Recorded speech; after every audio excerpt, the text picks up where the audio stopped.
बिस्मिल्लाहिर्रहमानिर्रहीम।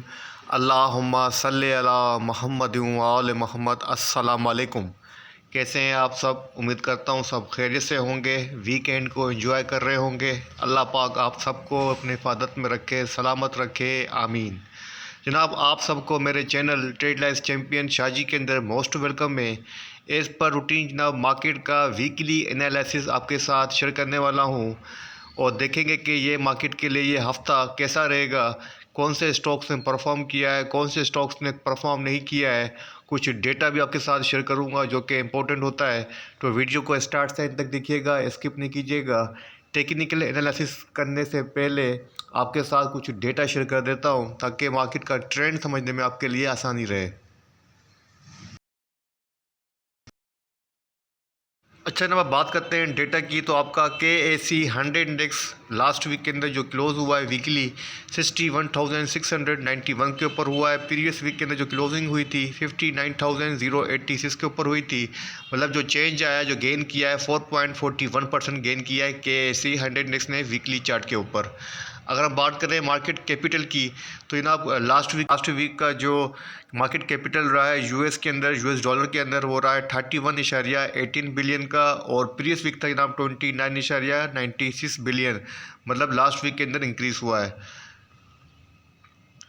उसके बाद हम बात कर रहे हैं जनाब शेयर्स की, टर्नओवर्स की। तो लास्ट वीक के अंदर जनाब जो वॉल्यूम लगे थे वो 612.52 के लगे थे, और जो लास्ट वीक लगे थे प्रीवियस वीक के अंदर 656.79 के लगे थे मिलियन के अंदर। तो जनाब ये चेंज रहा है, डिक्लाइन नजर आया वॉल्यूम के अंदर, 6.7% डिक्लाइन नजर आया। अच्छा जनाब, टॉप वॉल्यूम स्टॉक्स की हम बात करें तो नंबर 1 पे कोसम है जनाब, कोहिनूर स्पिनिंग मिल। तो यहाँ पे आप देखते हैं कि जिसके अंदर वॉल्यूम रहा है 226.72 मिलियंस का। सेकंड नंबर पे WTL है जिसने 176.87 मिलियंस के वॉल्यूम लगे हैं। उसके बाद हम बताइए जनाब BOP का, जिसने 133.24 मिलियंस के वॉल्यूम जनरेट किए हैं। उसके बाद MLCF का, फिर बताया सीनर्जी का। तो कोसम और MLCF के ऊपर जनाब मैं ऑलरेडी रिव्यू कर चुका हूँ लास्ट वीडियो के अंदर। अगर आपके पास कोसम की होल्डिंग है और MLCF की होल्डिंग है तो वो वीडियो बिल्कुल ज़रूर देखिएगा। मैं आई बटन के अंदर उसका लिंक भी आपके साथ शेयर कर देता हूँ। अब बात करते हैं KAC 100 के टॉप गेनर्स की और लूज़र्स की। तो सबसे पहले बात करते हैं गेनर्स की। नंबर 1 पे DGKC है जिसने वीकली बेसिस के ऊपर 23.1% गेन किया है। सेकंड नंबर पे ATLH है जनाब जिसने 22.3% गेन किया है। थर्ड नंबर पे MTL है जिसने 20.1% वीकली बेसिस के ऊपर गेन किया है। उसके बाद नंबर आता है जनाब यहाँ पर PSEL का जिसने 18.5% गेन किया है वीकली बेसिस के ऊपर। उसके बाद हम आता है जनाब FCPL का जिसने 14.7% जनाब गेन किया है। तो मेरे हिसाब से DGKC तो अच्छा खासा गेन दे चुका है, अब हमें FCPL के ऊपर निगाह रखनी चाहिए। अब बात कर रहे हैं लूज़र्स की, तो जनाब वीकली बेसिस के ऊपर जो सबसे टॉप लूज़र रहा है वो रहा है आपका जनाब PGLC, जो कि -9.4% डिक्लाइन दिखा चुका है। उसके बाद हम बताते हैं जनाब ANL का। जहाँ तक मुझे याद आता है PGLC जनाब प्रीवियस वीक के अंदर जो आपके साथ मैंने एनालिसिस शेयर किए थे उसके अंदर PGLC ये टॉप गेनर्स के अंदर था। अब बात करें जनाब ANL की, तो ANL जनाब -7.7% रहा है वीकली बेसिस के ऊपर। और थर्ड नंबर पे जनाब GHGL है जो कि रहा है -6.8% डिक्लाइनर के अंदर। उसके बाद हम बताया मारी पेट्रोलियम का जो कि वीकली बेसिस के ऊपर माइनस रहा है 6.7%। उसके बाद हम बताया जनाब BNWM का जो कि -6.7% रहा है वीकली बेसिस के ऊपर। तो जनाब ये थे KAC 100 के वीकली बेसिस के ऊपर टॉप गेनर्स एंड लूज़र्स। अच्छा जनाब, अब बात करें मेजर वर्ल्ड इंडाइसिस के परफॉर्मेंस की, तो KAC 100 इंडेक्स प्रीवियस वीक की तरह लास्ट वीक के अंदर भी जनाब टॉप पर रहा है और वीकली बेसिस के ऊपर गेन किया जनाब 4.26%। उसके बाद सेकंड नंबर पे श्रीलंका की मार्केट आती है जो कि 1.84% पॉजिटिव रहा है। उसके बाद थर्ड नंबर पे थाईलैंड की मार्केट आती है जो कि डिक्लाइन रही है 1.23%। तो जनाब KAC 100 इंडेक्स टॉप परफॉर्मर रहा है वर्ल्ड वाइड इंडाइसिस के अंदर। अच्छा जनाब, अब बात करते हैं कमोडिटी मार्केट की। तो यहाँ पे आप देख सकते हैं कि जनाब CRB का जो रेट रहा है वीकली बेसिस के ऊपर 0.60% पॉजिटिव रहा है। 273.64 के ऊपर अपनी क्लोजिंग एडजस्ट की है।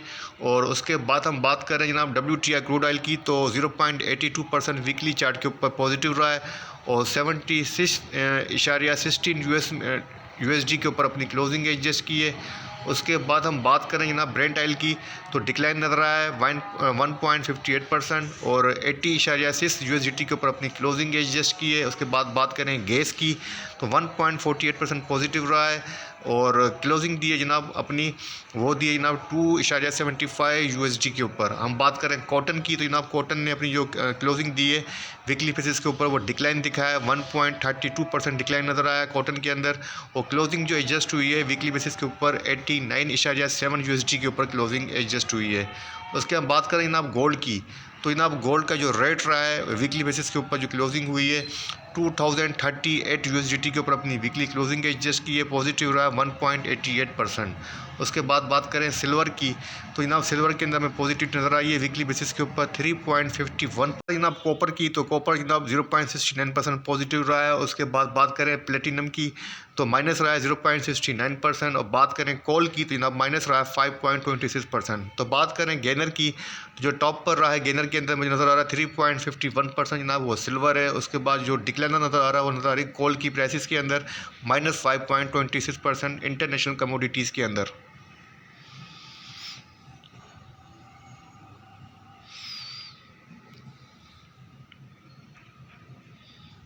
अच्छा जनाब बात करें इंटरनेशनल मेजर करेंसीज इंडेक्स की, तो सबसे पहले बात करेंगे डॉलर इंडेक्स की जनाब, जिसकी position in terms of percentage weekly basis के ऊपर जो है वो फ्लैट रही है। उसके बाद हम बता जनाब USD का, USD वर्सेस PKR, तो जनाब PKR के बनस्बत USD के अंदर जो रेट रहा है पाकिस्तान में वो रहा है 284, ठीक है जनाब। और वीकली बेसिस के ऊपर डिक्लाइन नज़र आया है 0.12%। उसके बाद बात कर रहे हैं जनाब JPY की, तो 0.94% वीकली बेसिस के ऊपर डिक्लाइन नज़र आया है। उसके बाद हम बात करें यूरो की, तो जनाब -0.39% जनाब डिक्लाइन नज़र आया है।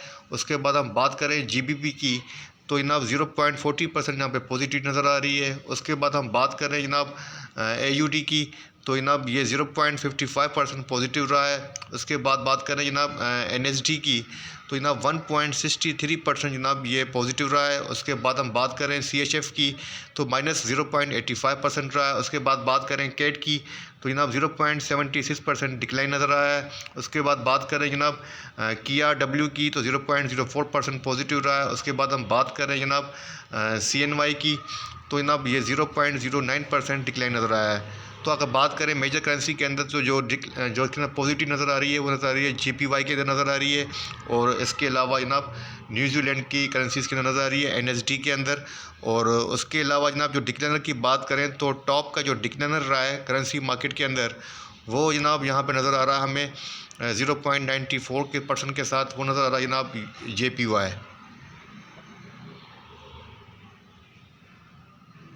जनाब बात करें पाकिस्तान की इकनॉमी की और बात करें मॉनेटरी पॉलिसी की, तो मॉनेटरी पॉलिसी के कैलेंडर के मुताबिक SBP को जनाब जो अनाउंसमेंट करनी है मॉनेटरी पॉलिसी नेक्स्ट, वो करनी है जनाब ट्यूसडे 12 दिसंबर 2023 को।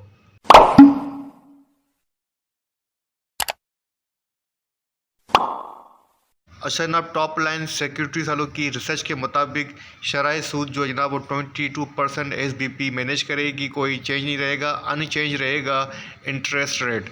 और जनाब इनकी एक रिसर्च रिपोर्ट भी आई है डॉलर के हवाले से, तो यहाँ पे आप देख सकते हैं कि इन्होंने जो मेजॉरिटी ऑफ एनालिसिस की ये रिपोर्ट है कि इंटर बैंक के अंदर जनाब जो डॉलर की रेट रहेगा जून 2024 तक वो रहेगा जनाब 38% की ये राय है, वो रहेगा जनाब 290 से लेके 310 की रेंज के अंदर।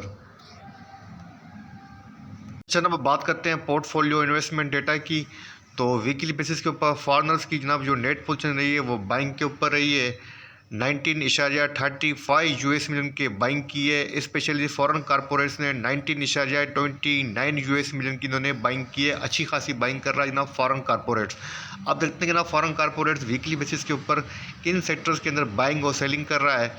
तो जनाब इनकी जो पोजीशन मुझे नज़र आ रही है बाइंग और सेलिंग की, वो नज़र आ रही है जनाब फॉरेन कॉरपोरेट्स की सबसे अच्छी बाइंग जो इनकी नज़र आ रही है जनाब वो नज़र आ रही है सीमेंट सेक्टर के अंदर 5.79 US मिलियन की बाइंग कर रहा है सीमेंट सेक्टर के अंदर, अभी तक बाइंग पोजीशन है। सेकंड नंबर पे जनाब बैंक्स के अंदर बाइंग की हुई है 5.63 यूएस मिलियन की। उसके बाद नंबर था फर्टिलाइज़र सेक्टर का, जिसके अंदर 1.93 यूएस मिलियन की इन्होंने बाइंग की हुई है फॉरेन कारपोरेट्स ने। उसके बाद जनाब पावर सेक्टर के अंदर जनाब इनकी बाइंग नजर आ रही है 2.79 यूएस मिलियन की। और इसके अलावा oil and gas marketing companies के अंदर जनाब इनकी बाइंग पोजीशन बनती है 1.05 मिलियंस की। तो जनाब सबसे अच्छी बाइंग जो उन्होंने की है वो की है जनाब सीमेंट सेक्टर के अंदर। अब फॉरेन कारपोरेट जनाब अगर बाइंग करेगा तो वो किस अपने जिस सेक्टर के अंदर काम करेगा, जिस सेक्टर के अंदर बाइंग और सेलिंग करेगा, तो वो लार्ज कैप स्टॉक के अंदर ही काम करेगा, जिसको आप कह सकते हैं कि ब्लू चिप स्टॉक के अंदर काम करेगा। तो सीमेंट सेक्टर का जो ब्लू चिप स्टॉक कौन सा बनता है जनाब, वो बनता है लकी सीमेंट। ठीक है ना। अब अगर हम बात करें जनाब बैंक्स की, तो बैंक्स के अंदर वो काम करेगा तो HBL के अंदर करेगा, MCB के अंदर करेगा। ठीक है ना। तो आपके सामने ये बैंक्स भी रख रहा हूँ और वो सेक्टर के स्टॉक्स भी रख रहा हूँ ताकि आपके लिए आसानी रहे।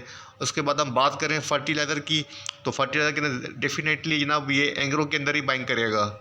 अगर हम बात करें उसके बाद पावर सेक्टर की, तो जनाब 2.79 की तो बाइंग की है, तो ज़ाहिर सी बात है जनाब हाफ पावर के अंदर बाइंग नज़र आएगी इनकी पोजीशन। मतलब इन स्टॉक्स के अंदर, इन सेक्टर्स के अंदर आप बाइंग पोजीशन ले सकते हैं जिनके अंदर फॉरेन कारपोरेट्स कंटिन्यू बाइंग कर रहा है और अपनी पोजीशन थोड़ी सी लॉन्ग बना रहा है। तो आप भी इन सेक्टर के अंदर अपनी पोजीशन इन्वेस्टमेंट के हिसाब से शॉर्ट टर्म की ही सही पोजीशन ले सकते हैं। जनाब आप बात करते हैं लास्ट के अंदर टेक्निकल चार्ट की, तो जनाब काफ़ी सारा डेटा आपके साथ शेयर कर चुका हूँ। वर्ल्ड इंडाइसिस की हम बात कर चुके हैं, पाकिस्तान की इकनॉमी की हम बात कर चुके हैं, टॉप वॉल्यूमेट्रिक स्टॉक्स की, टॉप लूजर्स की हम बात कर चुके हैं, करेंसी मार्केट को भी हम चेक कर चुके हैं, और अपकमिंग जो पॉलिसी अनाउंसमेंट होनी है स्टेट बैंक की तरफ से मॉनेटरी पॉलिसी, उसकी क्या एक्सपेक्टेशन है वो भी आपके साथ मैं शेयर कर चुका हूँ। आई थिंक इनफ डेटा मैं आपके साथ शेयर कर चुका हूँ। अभी भी कुछ डेटा मेरे हिसाब से रहता है, जैसा कि सेटलमेंट रेशियो और सेकंड बनता है ओपन इंटरेस्ट डेटा, वो भी आपके साथ मुझे शेयर करना चाहिए, लेकिन वीडियो काफ़ी लेंथी हो जाएगी इसलिए मैंने उस चीज़ को स्किप किया है। डायरेक्ट हम आ गए हैं हम चार्ट के ऊपर। अब थोड़ा सा चार्ट को डिस्कस कर लेते हैं ताकि मार्केट का जो वीकली ट्रेंड है उसका रिव्यू आपके सामने रख सकूँ। तो जनाब मार्केट ने अपनी जो वीकली क्लोजिंग एडजस्ट की है 61,691 के ऊपर अपनी क्लोजिंग एडजस्ट की है। बुलिश कैंडलस्टिक बनती हुई नज़र आ रही है। सपोर्ट की बात करें तो वीकली चार्ट के ऊपर कैंडलस्टिक के हिसाब से जो सपोर्ट बनती है चार्ट फॉर्मेशन के हिसाब से 59,502 की सपोर्ट है। सेकंड सपोर्ट 58,999 की है। अगर हम बात करें रेजिस्टेंस की, तो रेजिस्टेंस के लिए जनाब हमें यहाँ पे फिबोनाची की हेल्प लेनी पड़ेगी। तो फिबोनाची की एक्सटेंशन के हिसाब से जनाब इंडेक्स के पास जो नेक्स्ट रेजिस्टेंस बन रही है वो बन रही है 62,237 का लेवल। अगर इंडेक्स इस रेजिस्टेंस को मैनेज करता है, जो नेक्स्ट रेजिस्टेंस बनेगी वो 65,266 की बनेगी। अगर हम बात करें जनाब वॉल्यूम्स की, तो जनाब वॉल्यूम वीकली बेसिस के ऊपर डिक्लाइन नज़र आए हैं, तकरीबन 22-25% डिक्लाइन नज़र आया है। 1.48 बिलियंस के वॉल्यूम लगे हैं। अगर मैं बात करूं जनाब RSI की, तो RSI वीकली 86 के ऊपर स्टैंड है। RSI की जो डाइवर्जेंसीज है जनाब अपवार्ड की तरफ है, मतलब बाइंग को सपोर्ट कर रही है, चार्ट फॉर्मेशन को सपोर्ट कर रही है RSI। तो ओवरऑल पोजीशन फर्दर अपवार्ड को इंडिकेट कर रही है। तो हम यहाँ पर नेगेटिव नहीं होंगे, हम ट्रेंड को फॉलो करेंगे, ट्रेंड के अगेंस्ट नहीं जाएंगे। तो मेरे हिसाब से आप अपनी पोजीशन एटलीस्ट 62,237 तक स्विंग ट्रेडर के हिसाब से आप जो है अपनी पोजीशन होल्ड कर सकते हैं। वीकली जो स्ट्रेटेजी आपको सजेस्ट है मेरी तरफ से पाकिस्तान स्टॉक एक्सचेंज के लिए, वो यही सजेस्ट है कि बाय ऑन वीकनेस। ठीक है ना। अब इसी के साथ ये वीडियो वीकली एनालिसिस आपके साथ कंप्लीट करता हूँ, शेयर कर देता हूँ ताकि आपको मार्केट का ट्रेंड समझ में आसानी रहे। आई थिंक मैंने कंप्लीट डेटा आपके साथ शेयर कर दिया है। इसके अलावा भी कोई चीज़ रहती है और आपको जो चीज़ देखना चाहते हैं पाकिस्तान स्टॉक मार्केट के हवाले से, तो कमेंट्स के अंदर लिखिएगा, मैं आपके साथ इंशाल्लाह ताला ज़रूर शेयर करूँगा। अल्लाह हाफ़िज़।